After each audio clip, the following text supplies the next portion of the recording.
মধ্যপ্রাচ্যের আকাশে আতঙ্কের ছায়া, বিস্ফোরণের শব্দে কেঁপে উঠেছে নগরী। আর সেই ভয়ে যেন পালানোর দৌড় শুরু করেছে অতি ধনীরা। ব্রিটিশ সংবাদ মাধ্যম ডেইলি মেল জানায়, জীবন বাঁচাতে ধনীরা ব্যক্তিগত উড়োজাহাজে চড়ে মধ্যপ্রাচ্য ছাড়তে কোটি টাকারও বেশি খরচ করছেন। ইরানের হামলার পর ইউনাইটেড আরব আমিরাতের আবুধাবি, দুবাই, কাতার ও বাহরাইন জুড়ে আতঙ্ক ছড়িয়ে পড়েছে।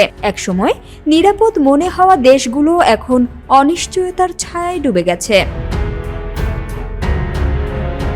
হঠাৎ হামলার পর ধনকুবেররা নিরাপদ আশ্রয়ের খোঁজে সৌদি আরবের দিকে ছুটছেন।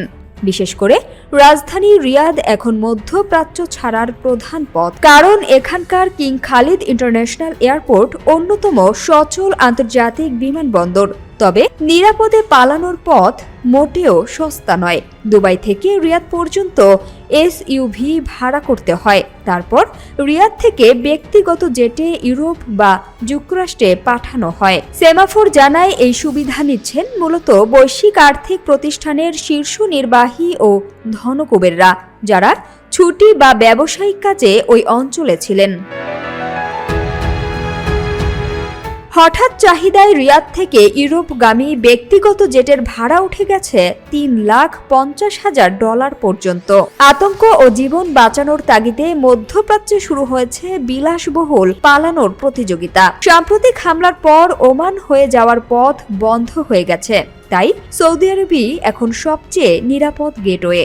রিয়াদ থেকে 35 কিলোমিটার দূরের কিং খালিদ আন্তর্জাতিক বিমানবন্দর ইউরোপ, যুক্তরাষ্ট্র, এশিয়া ও আফ্রিকার বিভিন্ন গন্তব্যে ফ্লাইট পরিচালনা করছে। এদিকে বাংলাদেশি শ্রমিক ও প্রবাসীরা তাদের মাসিক বেতন বা প্রেরিত রেমিটেন্সের উপর নির্ভরশীল, তাই কোটি টাকা খরচ করে নিরাপদ দেশে পালানো তাদের পক্ষে সম্ভব নয়। তাই তারা মূলত নিরাপদ আশ্রয়ে অবস্থান করছেন বা স্থানীয় এলাকায় অপেক্ষা করছেন, আর দেশে ফেরার জন্য সরকারি ফ্লাইট ও সাহায্যের উপর নির্ভরশীল হয়ে আছেন। যুদ্ধের ছায়া যত গাঢ় হচ্ছে, ততই স্পষ্ট হচ্ছে এক বাস্তবতা: নিরাপত্তার দাম আছে, আর সেই দাম দিতেই প্রস্তুত মধ্যপ্রাচ্যের অতি ধনীরা।